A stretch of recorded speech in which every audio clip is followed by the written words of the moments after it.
This is the Great Gatsby podcast, performed by the Lit Boys.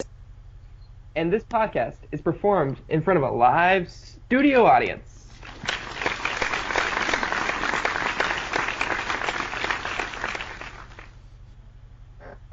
I'm Ben. I'm Michael. I'm Teddy. And I'm Greyson. So in our literature circle, we analyzed The Great Gatsby by F. Scott Fitzgerald. This book was filled to the brim with murder, romance, and elaborate parties. This book left us with many unanswered questions. So with this podcast, we're going to try to go over a few of those questions. Somebody mentioned this quote from page 59, where Nick says, "I'm one of the few honest people that I've ever known." This prompted me to think, is this actually true? Is Nick as honest as he says? So, Nick says he's honest, but he isn't always. For example, he remains silent when Tom breaks Myrtle's nose, and he does not tell his cousin Daisy about Tom's dishonest relationships. In the early pages of the book, he says he is a very non-judgmental person, but later realizes that the tolerance of others has to come to a limit and he must find a new path. Another question I had was, is Gatsby a bootlegger? During the course of the book, many people state some wild things about what Gatsby does to make his money. And when somebody said he is a bootlegger, it sparked my idea of how Gatsby might just be a bootlegger actually. And then on page 133, when Tom says he and this Wolfsheim bought up a lot of side street drugstores here and in Chicago and sold grain alcohol over the counter, I began to seriously wonder, is Gatsby a bootlegger? Well, in the 1920s, Teddy, like we've all learned, alcohol became illegal due to the passing of the 18th Amendment and all the prohibition that was going on then.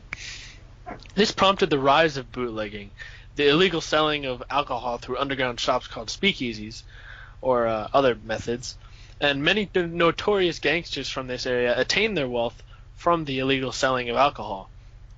So with this information in mind, it isn't far-fetched that Gatsby's rapid wealth increase is due to bootlegging. Gatsby mentions to Nick that he carries a little business on the side that would provide a little bit of money, and it's a rather confidential sort of thing, halfway through the book. In this scene, Gatsby basically thanks Nick by offering him an illegal business proposition because it is evident that Nick does not make a lot of money. Something else that piqued my interest was that throughout the book, the eyes of T.J. Eckelberg are looking down upon the Valley of Ashes, and it's referred to a lot in the book. And since this is an obvious use of symbolism, what importance does this have on the characters in the story? Well, the specific symbolism used is it's comparing his eyes looking upon the Valley of Ashes to the eyes of God looking down upon the populace of Earth. And with this in mind, this makes the mood of the whole area and the whole Valley of Ashes kind of feel creepy and feel like purgatory.